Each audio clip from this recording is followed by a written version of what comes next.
Hi friends, स्वागत है आपका अपने YouTube channel study with Sujit पर। मैं हूं आपका दोस्त सुजीत। आज हम लोग बात करेंगे बिहार बोर्ड के क्लास 12 के हिंदी सब्जेक्ट के टॉप 50 ऑब्जेक्टिव के बारे में, जो कि एग्ज़ाम के दृष्टिकोण से बहुत ही इम्पोर्टेंट है। यदि आप इस चैनल पर नए हैं, इस चैनल को आज ही सब्सक्राइब कर लें। चलते हैं अपने क्वेश्चन की ओर। पहला क्वेश्चन है, तुलसीदास के दीक्षा गुरु थे। क्वेश्चन के कहने का तात्पर्य है, तुलसीदास के दीक्षा गुरु कौन थे? ए अगरदास, बी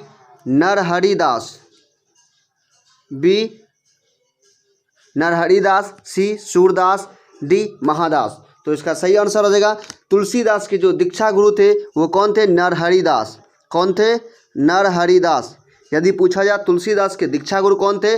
नरहरिदास। इसका आंसर हो जाएगा ऑप्शन नंबर बी। इसी में यदि शिक्षा गुरु की बात किया जाए, तुलसीदास के शिक्षा गुरु कौन थे? तुलसीदास के शिक्षा गुरु, दीक्षा गुरु और शिक्षा गुरु इनके अलग अलग थे। शिक्षा गुरु कौन थे? तुलसीदास के शिक्षा गुरु थे शेष सनातन। शेष सनातन। यदि पूछा जाए तुलसीदास के शिक्षा गुरु कौन थे? शेष सनातन। यदि पूछा जाए शेष सनातन कौन थे? शेष सनातन कौन थे? शेष सनातन काशी के विद्वान थे। कहाँ के विद्वान थे? काशी के विद्वान थे शेष सनातन। काशी के विद्वान थे। इससे कितना क्वेश्चन निकल गया? यदि पूछा जाए तुलसीदास के दीक्षा गुरु कौन थे? वो थे नरहरिदास। कौन थे? नरहरिदास। यदि ये पूछा जाए तुलसीदास के शिक्षा गुरु कौन थे, तो शेष सनातन, जो कौन थे? काशी के विद्वान थे। चलते हैं अगले क्वेश्चन की ओर। अगला क्वेश्चन है, तुलसीदास की पत्नी का क्या नाम था? ए विभावरी, बी रत्नावली, सी प्रभावली और डी गीतावली। तुलसीदास की पत्नी का क्या नाम था? तो इसका सही आंसर हो जाएगा, तुलसीदास की पत्नी का नाम क्या था? Ratnavali. Option number B, Tulsidas की पत्नी का नाम रत्नावली था। चलते हैं तीसरे क्वेश्चन की ओर। तीसरा क्वेश्चन है, तुलसीदास की माता का क्या नाम था? ए मुनिया, बी चुनिया, सी हुलसी और डी फूलो। तो तुलसीदास की माता का क्या नाम था? हुलसी नाम था। ऑप्शन नंबर सी इसका सही आंसर हो जाएगा, तुलसीदास की माता का नाम हुलसी था। यदि पिता की नाम पूछा जाए कि तुलसीदास के पिताजी के क्या नाम था, तो वो हो जाएगा आत्माराम दुबे। आत्माराम दुबे। आत्माराम दुबे। तुलसीदास के पिताजी कौन थे? आत्माराम दुबे। इसका आंसर हो जाएगा ऑप्शन नंबर सी। अगला क्वेश्चन है, तुलसीदास का जन्म कब हुआ था? ए 1540 ईस्वी में, बी 1543 ईस्वी में, सी 1545 ईस्वी में और डी 1550 ईस्वी में। इसका सही आंसर क्या होगा? इसका सही आंसर हो जाएगा, तुलसीदास का जो जन्म हुआ था वो हुआ था 1543 ईस्वी में। Option number B. Option number B. यदि पूछा जाए इनका निधन, तुलसीदास का निधन कब हुआ था? निधन मतलब मृत्यु। तुलसीदास का मृत्यु कब हुआ था? मृत्यु हुआ था 1623 ईस्वी में। 1623 ईस्वी में। यदि पूछा जाए तुलसीदास का जन्म कब हुआ था? 1543 ईस्वी में। तुलसीदास की मृत्यु कब हुई थी? 1623 ईस्वी में। चलते हैं अगले क्वेश्चन की ओर।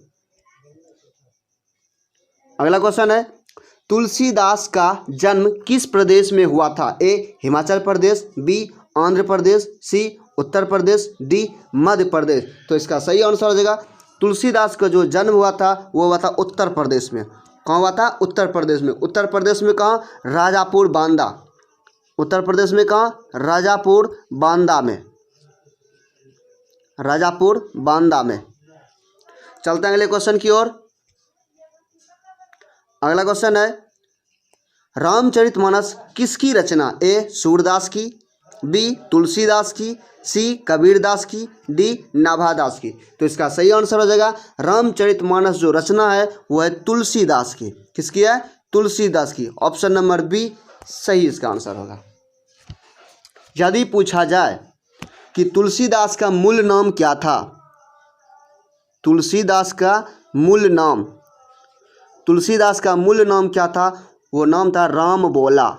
क्या नाम था? राम बोला। तुलसीदास का मूल नाम क्या था? राम बोला। यदि पूछा जाए तुलसीदास अस्थाई निवासी थे। तुलसीदास अस्थाई निवासी, कहाँ के अस्थाई निवासी थे तुलसीदास? तो उसका सही आंसर हो जाएगा काशी के। कहाँ के? काशी के ये अस्थायी निवासी थे। चलते हैं अगले क्वेश्चन की ओर।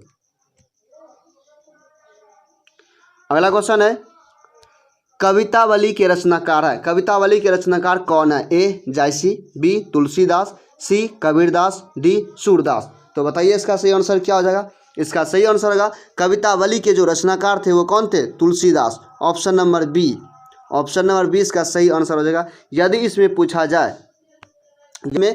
जाए कि गीतावली क्या, गीतावली,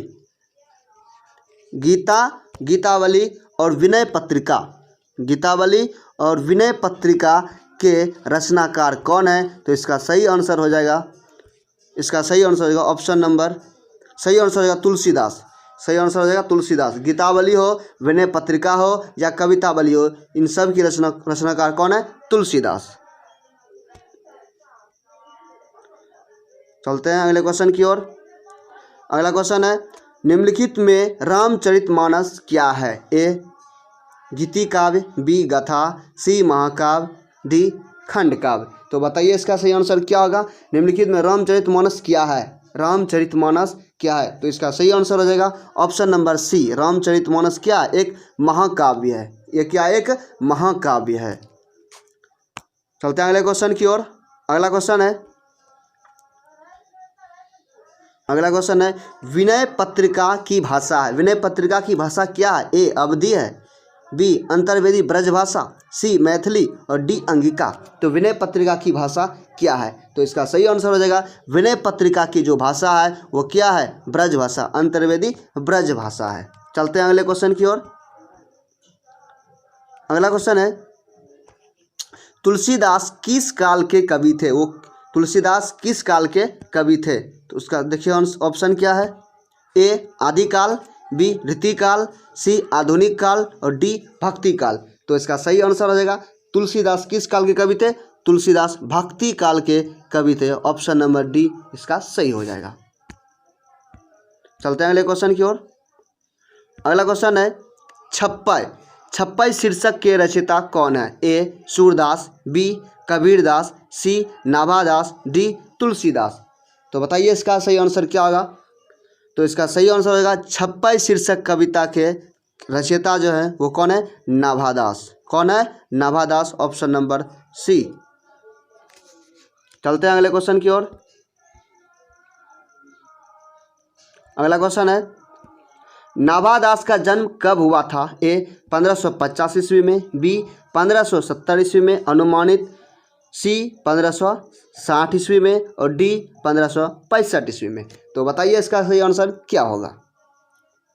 तो इसका सही आंसर हो जाएगा नाभादास का जन्म हुआ था वो हुआ था 1570 ईस्वी में, ये अनुमानित है। Option number B.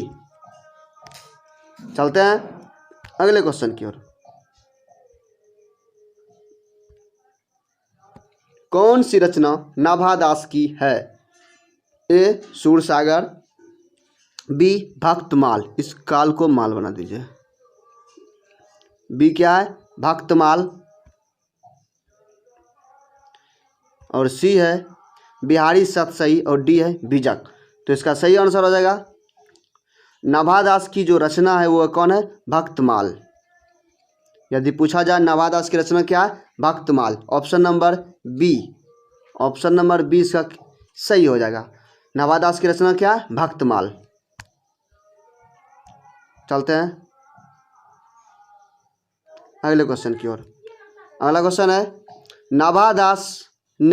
नाभादास ने जाति पाति एवं वर्णाश्रम का खंडन किस कवि के छप्पई में किया है? ये सूरदास, कबीरदास, बिहारी, इनमें से कोई नहीं। तो इसका सही आंसर हो जाएगा नाभादास ने जाति पाति एवं वर्णाश्रम का जो खंडन किया वो कबीरदास के बारे में किया, कबीरदास। इसका आंसर हो जाएगा ऑप्शन नंबर बी। चलते हैं अगले क्वेश्चन की ओर। अगला क्वेश्चन है नाभादास के दीक्षा गुरु है कौन? स्वामी अग्रदास या अग्रली, स्वामी शुद्धानंद, स्वामी चतुर्भुजदास, स्वामी नरहरिदास। नाभादास के दीक्षा गुरु कौन थे? नाभादास के जो दीक्षा गुरु थे वो थे स्वामी अग्रदास। स्वामी अग्रदास। इसका सही आंसर हो जाएगा ऑप्शन नंबर ए। यदि इनका दीक्षा गुरु कहा जाए तो कौन थे दीक्षा गुरु? इसको और एक्सप्लेन कर देते हैं। ये थे दीक्षा गुरु। दीक्षा गुरु, यदि दीक्षा गुरु की नवादास के दीक्षा गुरु कौन थे? स्वामी अग्रदास या स्वामी अग्रली, स्वामी अग्रदास या स्वामी अग्रली।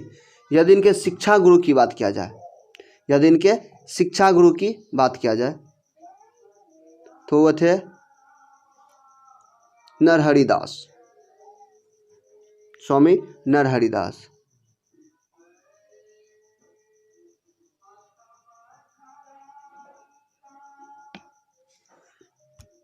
तो देखिए इसमें क्या हो जाएगा, नवादास के दीक्षा गुरु कौन थे? नवादास के दीक्षा गुरु थे स्वामी अग्रदास या स्वामी अग्रवाली। ये स्वामी नरहरि जो थे वो तुलसीदास के दीक्षा गुरु थे। थोड़ा सा मिस्टेक हो गया था इसमें, तुलसीदास, स्वामी नरहरि तुलसीदास के दीक्षा गुरु थे।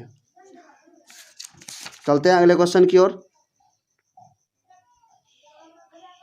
अगला क्वेश्चन है, भक्तमाल के रचयिता हैं। भक्तमाल के रचयिता कौन है? ए कबीरदास, बी गुरु नानक, सी रैदास। कबीरदास नहीं है, गुरु नानक भी नहीं है, रैदास भी नहीं है। चलते हैं ऑप्शन नंबर, तो इसका सही आंसर हो जाएगा भक्तमाल के रचयिता कौन है? नाभादास। भक्तमाल के रचयिता कौन है? वो है नाभादास। ऑप्शन नंबर डी इसका सही आंसर हो जाएगा। चलते हैं अगले क्वेश्चन की ओर। अगला क्वेश्चन है, भक्त चरित्रों की माला है, क्या है? मुंडमाल, पुष्पमाल, भक्तमाल, रत्नमाल। तो इसका सही आंसर क्या हो जाएगा? भक्त चरित्रों की जो माला है वो है भक्तमाल। Option number C. चलते हैं अगले क्वेश्चन की ओर। अगला क्वेश्चन है, नाभादास किसके शिष्य थे? नाभादास किसके शिष्य थे? ए तुलसीदास के, बी रामानंद के, सी स्वामी अग्रदास के और डी महादास के। तो इसका सही आंसर हो जाएगा नाभादास जो शिष्य थे वो थे स्वामी अग्रदास के, स्वामी अग्रदास या स्वामी अग्रली। चलते हैं अगले क्वेश्चन की ओर। अगला क्वेश्चन है, कबीरदास किस शाखा के कवि हैं? ए सगुण शाखा की, बी निर्गुण शाखा के, सी सर्वगुण शाखा के और डी इनमें से कोई नहीं। तो इसका सही आंसर हो जाएगा कबीरदास जो कवि थे वो निर्गुण शाखा के थे। किस शाखा के थे? निर्गुण शाखा के थे। Option number B. अगला क्वेश्चन है, नाभादास की कविता में किन दो कवियों के बारे में, या नाभादास की कविता किन दो कवियों के बारे में? इसका कहने का मतलब नाभादास ने अपने कविता में किन दो कवियों के बारे में चर्चा किए हैं? ऑप्शन है जायसी एवं सूरदास, कबीर एवं सूरदास, सूरदास एवं तुलसीदास, तुलसीदास एवं कबीरदास। तो इसका सही आंसर हो जाएगा कबीरदास एवं सूरदास। नाभादास ने अपने कविता में कबीरदास एवं सूरदास का वर्णन किया है। अगला क्वेश्चन है, भूषण ने हो जाएगा, भूषण ने कौन सी कविता लिखी है? ए छप्पय, बी पद, सी कवित, डी कड़वक। तो भूषण ने कौन सी कविता लिखी है? तो इसका सही आंसर हो जाएगा भूषण ने जो कविता लिखी है वो लिखी है कवित। Option number C. चलते हैं अगले क्वेश्चन की ओर।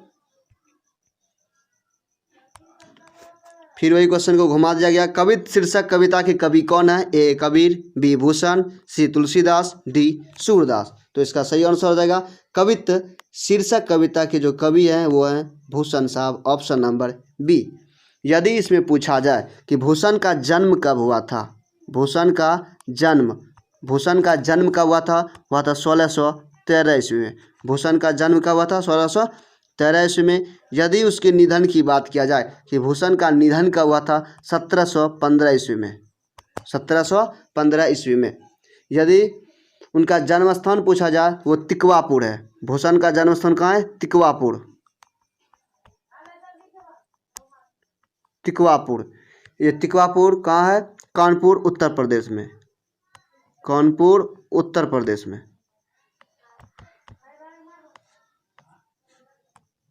चलते हैं नेक्स्ट क्वेश्चन की ओर।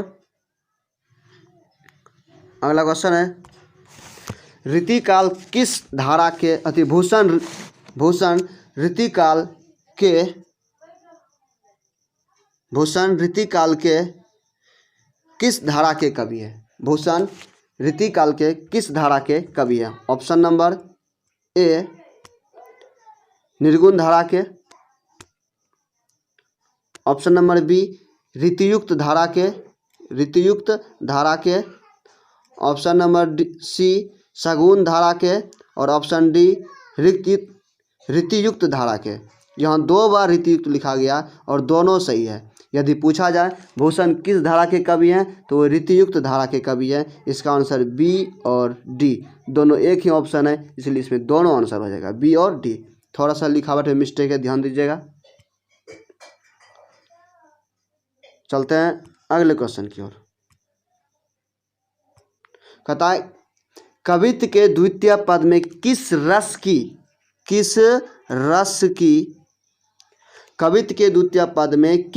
की अभिव्यंजना हुई है? कवित्व के द्वितीय पद में किस रस की अभिव्यंजना हुई है? ऑप्शन नंबर ए वीर रस, बी श्रृंगार रस, सी करुण रस, डी इनमें से कोई नहीं। तो इसका सही आंसर क्या होगा? तो याद रखिएगा कवित्व के द्वितीय पद में जो रस की अभिव्यंजना हुई वो हुई है रौद्र रस की। इसका आंसर हो जाएगा ऑप्शन नंबर डी इनमें से कोई नहीं। यदि प्रथम पद में कहा जाए तो प्रथम पद में वीर रस की अभिव्यंजना हुई है और द्वितीय पद में रौद्र रस की अभिव्यंजना हुई है। इसका आंसर हो जाएगा ऑप्शन नंबर डी। चलते हैं अगले क्वेश्चन की ओर। अगला क्वेश्चन है भूषण ने समुद्रागिन इसकी तुलना की है। भूषण ने समुद्रागिन से किसकी तुलना की है? ए छत्रसाल की, बी शिवाजी की, सी राम की, डी इनमें से कोई नहीं। तो याद रखिएगा इसका आंसर रहेगा भूषण ने जो तुलना की है वो किया है शिवाजी से, ऑप्शन नंबर बी। चलते हैं अगले क्वेश्चन की ओर। अगला क्वेश्चन है कवि भूषण को उपाधि दी थी, किसने दिया था? चित्रकूट के सोलंकी राजा रुद्र शाह ने, भामा शाह ने, टोडरमल ने, और डी लिख लीजिए अकबर ने। तो इसका सही आंसर हो जाएगा कवि भूषण को उपाधि जो दिया था वो दिया था चित्रकूट के सोलंकी राजा रुद्र शाह ने। ऑप्शन नंबर ए इसका सही हो जाएगा। चलते हैं अगले क्वेश्चन की ओर। अगला क्वेश्चन है भूषण के प्रिय नायक है।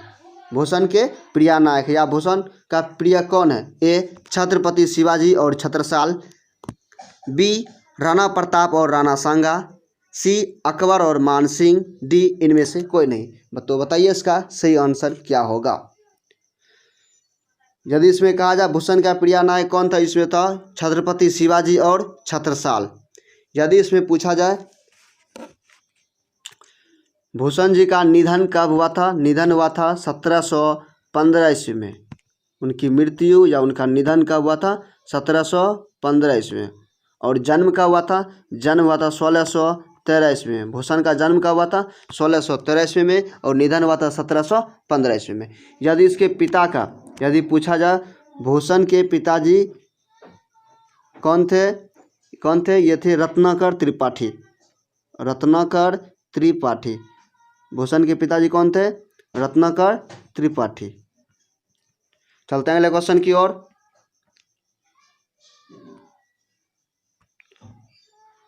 अगला क्वेश्चन है क्वेश्चन नंबर 28। शिवराज भूषण किसकी कृति है? ए मतीराम की, बी भूषण की, डी पद्माकर की, सी पद्माकर की, डी बिहारी की। तो बताइए इसका सही आंसर क्या होगा? शिवराज भूषण किसकी कृति है? शिवराज भूषण जो कृति है वो है भूषण की। किसकी कृति है? भूषण की कृति है। क्या? शिवराज भूषण। क्या? शिवराज भूषण। यदि इसमें पूछा जाए शिवराज भूषण में किसमें? शिवराज भूषण में छंदों की संख्या कितनी है? किसकी संख्या? छंदों की संख्या। तो 384। छंदों की संख्या कितनी है? 384। यदि अलंकारों की बात किया जाए, किसकी बात किया जाए? अलंकारों की बात किया जाए तो 105 अलंकार है। ध्यान दीजिएगा इस क्वेश्चन पर। यदि पूछा जाए शिव भूषण की कृति किसकी है? शिव भूषण किसकी कृति है? यह है भूषण की। यदि पूछा जाए शिव भूषण में कितने छंद हैं तो 384 छंद हैं। अलंकार कितना? 105 अलंकार है। चलते हैं अगले क्वेश्चन की ओर। अगला क्वेश्चन है क्वेश्चन नंबर 29। शिव बावनी में कितने मुस्तक हैं? ए 50, बी 52, सी 56, डी 60। तो इसका सही आंसर होगा शिव बावनी में 52 मुस्तक हैं। कितने मुस्तक हैं? 52 मुस्तक हैं। Option number B. चलते हैं अगले क्वेश्चन की ओर। अगला क्वेश्चन है छत्रसाल दस्तक किसकी कृति है? ये द्विजदेव की, लिख लीजिए, ये थोड़ा सा मिसप्रिंट, द्विजदेव की, जयदेव की, भूषण की या मतीराम की, किसकी कृति है ये? तो यदि कहा जाए छत्रसाल जो कृति है वो है भूषण साहब की।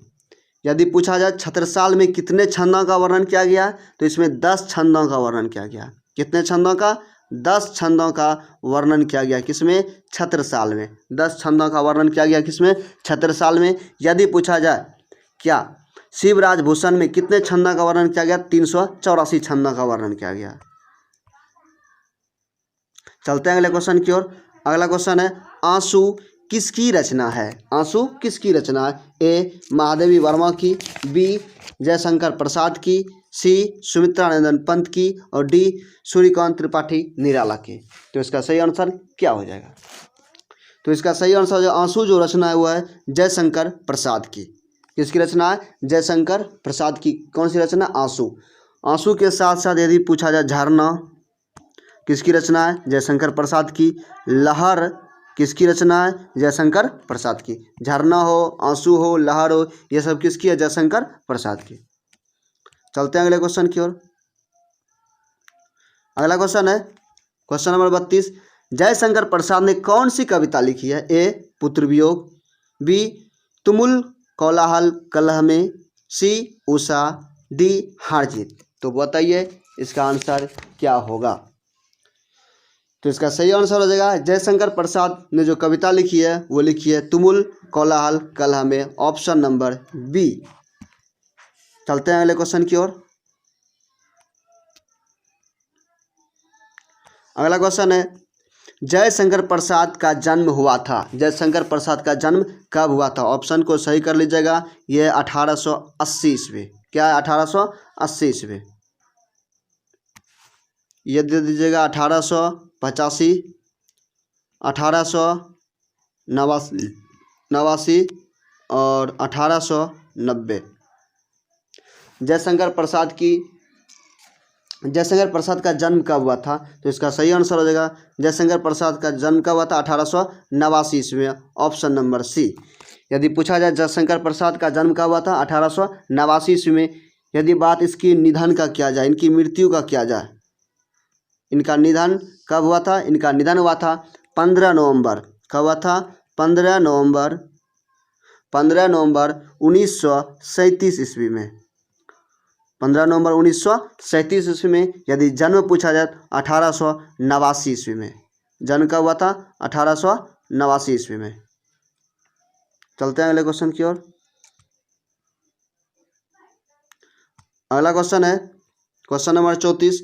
जयशंकर प्रसाद हिंदी साहित्य के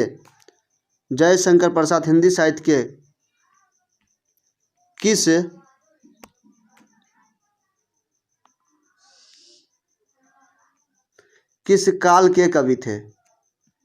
किस काल के कवि थे? थोड़ा सा मिस्टेक हो गया। जयशंकर प्रसाद हिंदी साहित्य के किस काल के कवि थे? ए रीतिकाल, बी आदिकाल, सी आधुनिक काल, डी भक्ति काल। तो बताइए इसका सही आंसर क्या होगा? जयशंकर प्रसाद हिंदी साहित्य के आधुनिक काल के कवि थे। किस काल के कवि थे? आधुनिक काल के कवि थे। इसका सही आंसर हो जाएगा ऑप्शन नंबर सी। चलते हैं अगले क्वेश्चन की ओर। अगला क्वेश्चन है कामायनी प्रसाद जी किस प्रकार की कृति है, यानी कामायनी जयशंकर प्रसाद की किस प्रकार की कृति है। ए खंड काव्य है, बी प्रबंध काव्य है, सी गद्य काव्य है और डी इनमें से कोई नहीं। तो इसका सही आंसर हो जाएगा, ऑप्शन नंबर बी प्रबंध काव्य है। यह क्या एक प्रबंध काव्य। कौन? कामायनी। कौन है? कामायनी। क्वेश्चन नंबर 36, यदि पूछा जाए सजल जलपात में कौन सा अलंकार है। ए रूपक अलंकार, बी यमक अलंकार, सी उपमा अलंकार, डी श्लेष अलंकार। तो इसका सही आंसर हो जाएगा, सजल जलपात में जो अलंकार है वो कौन सा अलंकार है, वो है रूपक अलंकार। कौन सा अलंकार? रूपक अलंकार। Option number A. अगला क्वेश्चन है, जयशंकर प्रसाद ने किस भाषा में काव्य की रचना की है। ए अवधी में, बी खड़ी बोली में, सी ब्रज में, डी इनमें से कोई नहीं। तो इसका सही आंसर क्या हो जाएगा, जयशंकर प्रसाद ने जो काव्य की रचना की है वो किस बोली में किया है, खड़ी बोली में। ऑप्शन नंबर बी इसका सही हो जाएगा। चलते हैं अगले क्वेश्चन की ओर। अगला क्वेश्चन है, जयशंकर प्रसाद रचित महाकाव्य का नाम है क्या। साकेत है, कामायनी है, प्रिया प्रवास है या अरुण रामायण है। इसके महाकाव्य का क्या नाम है। तो इसका सही आंसर हो जाएगा, जयशंकर प्रसाद द्वारा रचित महाकाव्य का नाम है कामायनी, जो कि 1936 ईस्वी में, कब 1936 ईस्वी में रचा गया था। यदि इसकी मृत्यु पूछे, इनकी मृत्यु कब हुई थी, 1937 में। कहने का मतलब मृत्यु से 1 साल पहले इनकी रचना की थी कामायनी की। चलते हैं अगले क्वेश्चन की ओर। अगला क्वेश्चन है 39, कंकाल क्या है। कंकाल क्या है। ए महाकाव्य, बी कहानी, सी उपन्यास, डी प्रबंध काव्य। तो बताइए इसका सही आंसर क्या होगा। कंकाल क्या है। तो इसका सही आंसर हो जाएगा, कंकाल क्या एक उपन्यास है। कंकाल क्या एक उपन्यास है। कंकाल की रचना यदि पूछा जाए, कंकाल की रचना 1929 ईस्वी में, कब किया गया था, 1929 ईस्वी में किया गया था। इसके अलावा तितली, क्या है, तितली भी एक क्या एक उपन्यास है और इसकी रचना कब किया गया, 1934 ईस्वी में। और एक और इसका उपन्यास है जिसका नाम है इरावती। क्या नाम है, इरावती। हालांकि ये पूर्ण नहीं हो पाए थे, ये अपूर्ण था, ये कारा अपूर्ण रहा और इसे प्रकाशित 1940 ईस्वी में इनके मृत्यु के पश्चात किया गया। ये अपूर्ण था। इनकी मृत्यु 1937 ईस्वी में हो गई थी। किनकी, जयशंकर प्रसाद की। चलते हैं अगले क्वेश्चन की ओर।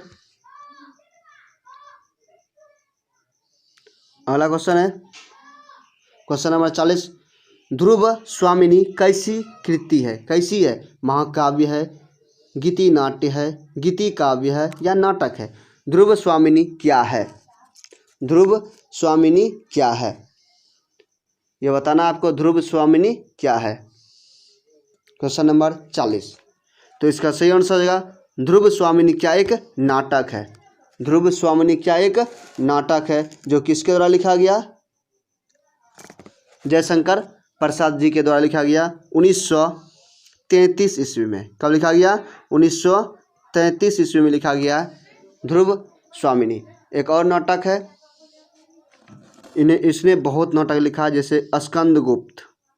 यदि हम बात करें, स्कंदगुप्त क्या एक नाटक है जो जयशंकर प्रसाद जी के द्वारा रचित है। ये 1926 ईस्वी में लिखा गया है। तो याद रखिएगा, जयशंकर प्रसाद न केवल एक महान छायावादी कवि थे, बल्कि वे एक महान नाटककार, उपन्यासकार, कहानीकार एवं निबंधकार भी थे।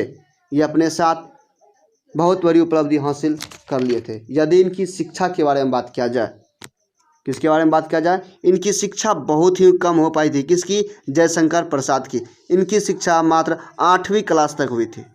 किस क्लास तक, 8वीं क्लास तक इनकी शिक्षा हुई थी। इनकी पारिवारिक स्थिति कुछ सही नहीं रहे, इनके कारण ये अपना पढ़ाई छोड़ दिए। यदि इनके पिता का नाम पूछा जाए, जयशंकर प्रसाद जी के पिताजी कौन थे। इनके पिताजी थे देवी प्रसाद साहू।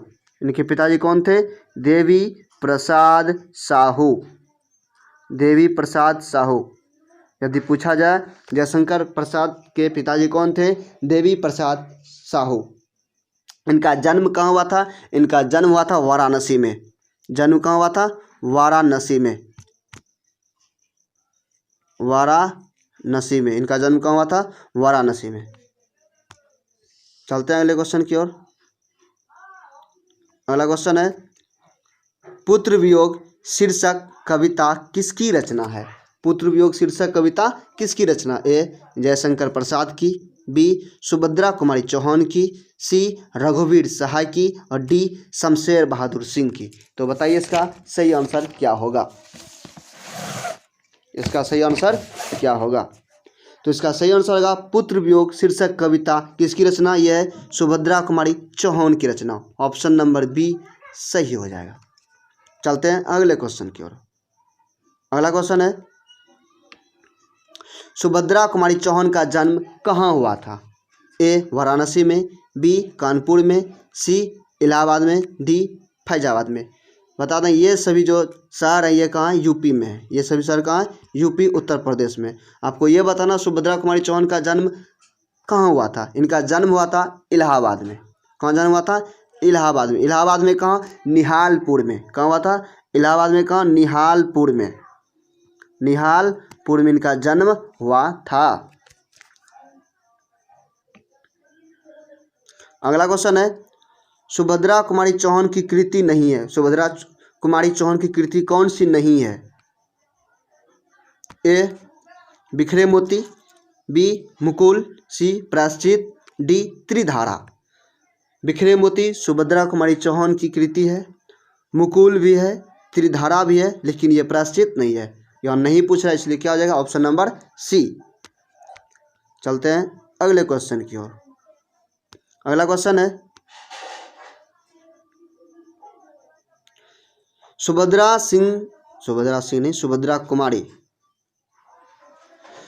कुमारी चौहान के अनुसार माँ के लिए अपने मन में समझना कब कठिन हो जाता है? इसका सारा ऑप्शन गलत ले लिया है। समझिए इसका क्या होगा? ऑप्शन नंबर ए में दे दीजिए पिता की मृत्यु के बाद, पिता की मृत्यु के बाद, माँ की मृत्यु के बाद, माँ की मृत्यु के बाद, बेटे की मृत्यु के बाद और चौथा है भाई की मृत्यु के बाद। तो ये सुभद्रा कुमारी चौहान के अनुसार माँ के लिए अपने मन को समझना कब कठिन हो जाता है? अपने बेटे की मृत्यु के बाद। ऑप्शन नंबर सी इसका सही आंसर हो जाएगा। इसमें थोड़ा सा ध्यान दीजिएगा, ऑप्शन गलत हो गया। सुभद्रा कुमारी चौहान के अनुसार एक माँ के लिए तब समझना कठिन हो जाता है जब उस माँ का उनका बेटा खो जाए। क्या खो जाए? उनका बेटा खो जाए। अगला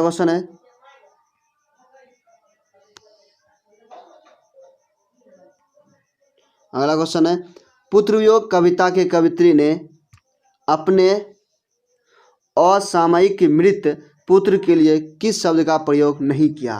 कहने मतलब पुत्र वियोग कविता के जो कवित्री हैं सुभद्रा कुमारी चौहान, उनके सामने ही असामयिक कारण उनके बेटे की मृत्यु हो जाती है। और जब उनके बेटे की मृत्यु हो जाती है वो अपने बेटे को किस किस नामों से पुकारा? उन्होंने अपने बेटे को खिलौनों कहा, उन्होंने अपने बेटे को छौनों का नाम दिया, खोया धन का, लेकिन अनमोल रतन नहीं कहा। इसमें नहीं पूछ रहा है इसलिए इसका आंसर क्या हो जाएगा? Option number D. चलते हैं एक नेक्स्ट क्वेश्चन की ओर। फिर वही क्वेश्चन को घुमा दिया गया। अगला क्वेश्चन है पुत्र वियोग कविता के कवित्री किसके लिए पत्थर को देवता मानकर पूजा की? अपने लिए, पति के लिए, भाई के लिए, पुत्र के लिए। तो इसका सही आंसर हो जाएगा पुत्र वियोग कविता की जो कवित्री हैं सुभद्रा कुमारी चौहान, उन्होंने अपने पुत्र के लिए पत्थर को देवता मानकर उनकी पूजा की। हे भगवान किसी तरह मेरा बेटा बच जाए, लेकिन ऐसा नहीं हुआ। थोड़ा सा हम बात करते हैं सुभद्रा कुमारी चौहान के बारे में। इनके यदि पूछा जाए सुभद्रा कुमारी चौहान की माता जी का क्या नाम था? इनकी माता जी का नाम था श्रीमती धीराज कुंवर। क्या नाम था? श्रीमती धीराज कुंवर। श्रीमती धीराज कुंवर। ध्यान से देखिएगा इसको, यदि पूछा जाए सुभद्रा कुमारी चौहान की माताजी कौन थी? श्रीमती धीराज कुंवर। यदि इनके पिताजी की बात किया जाए, यदि इनके पिताजी की बात किया जाए, इनके पिताजी कौन थे? ठाकुर रामनाथ सिंह। कौन थे? ठाकुर रामनाथ सिंह। ठाकुर रामनाथ सिंह कौन थे? सुभद्रा कुमारी चौहान जी के पिताजी थे। यदि बात करते हैं इसके पति, सुभद्रा कुमारी चौहान के पति कौन थे? इनके पति का नाम था ठाकुर लक्ष्मण सिंह चौहान। ठाकुर लक्ष्मण सिंह चौहान। ठाकुर लक्ष्मण सिंह चौहान। ठाकुर लक्ष्मण सिंह चौहान। चलते हैं अगले क्वेश्चन की ओर। अगला क्वेश्चन है, गुलामी का नशा किसकी रचना? ए सुभद्रा कुमारी चौहान की, बी ठाकुर लक्ष्मण सिंह की, इसको लक्ष्मण दे दीजिएगा, बी ठाकुर लक्ष्मण सिंह की, सी ठाकुर रामेश्वर सिंह की, डी ठाकुर रामप्रीत सिंह की। तो याद रखिएगा गुलामी का नशा जो रचना है वो है ठाकुर लक्ष्मण सिंह के। ऑप्शन नंबर बी इसका से हो जाएगा। यदि पूछा जाए ठाकुर लक्ष्मण सिंह कौन थे? ठाकुर लक्ष्मण सिंह सुभद्रा कुमारी चौहान के पति थे।